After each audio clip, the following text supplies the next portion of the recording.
Hi, this is Jason.colbert with Presidential Mortgage Group.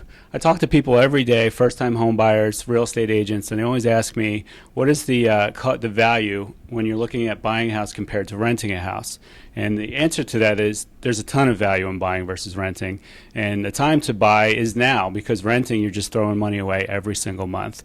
I put together this cost analysis to show you what it looks like when we compare renting a house today to buying a house today, and also what it costs if you decide to wait maybe a year or two, and how much that could potentially cost you in dollars in the future.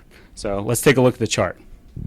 Okay, so this is what it looks like. I put together a chart here. You can see if you scroll across the top, I have rent or buy now. So we're assuming the rental cost is $1,800 a month, and we're looking at a purchase price of $375,000 using conventional financing, 5% down. Our loan amount would be $356,250. Current interest rates are around 4%. So your total principal and interest, taxes and insurance, all-in payment is $2,294, which seems like a lot more than it would cost to rent. However, you're getting a tax benefit of that. You're able to write off and deduct all the interest and real estate taxes that you're paying on that loan. So in effect, you're getting back $398 per month in a tax benefit. In addition to that, $513 a month is going towards principal. So the net payment that's really going towards the interest is $1,384 per month. And that's a savings of $415 a month compared to renting.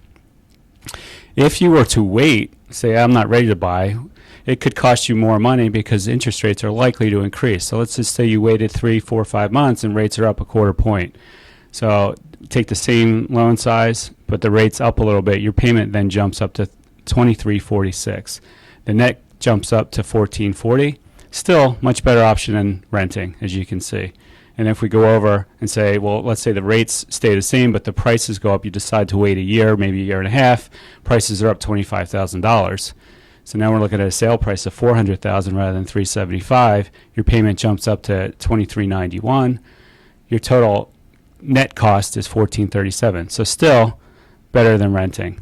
And then if you go over and you decide to wait, but both rates and prices are up, then you're paying $400,000 for the house, 4.25% interest rate. Your payment jumps up $1,498 per month. So it's a lot more money if you wait and this occurs compared to what it would be if you just buy today, but still better than renting.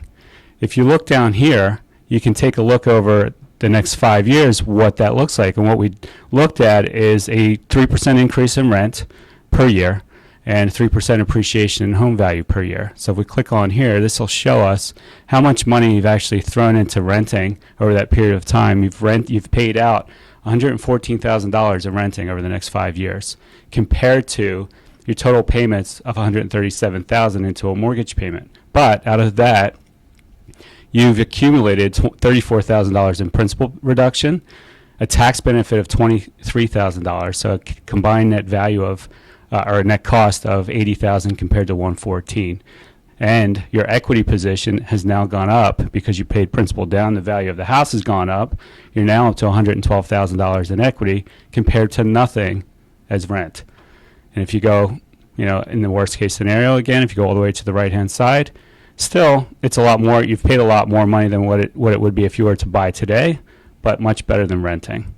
So hopefully this helped you out with looking at some of these numbers, and you can make a good informed decision. If you have any questions, feel free to give me a call. I'll be happy to help you and maybe get you a pre-approval. Again, my number is 267-243-5553. Thank you.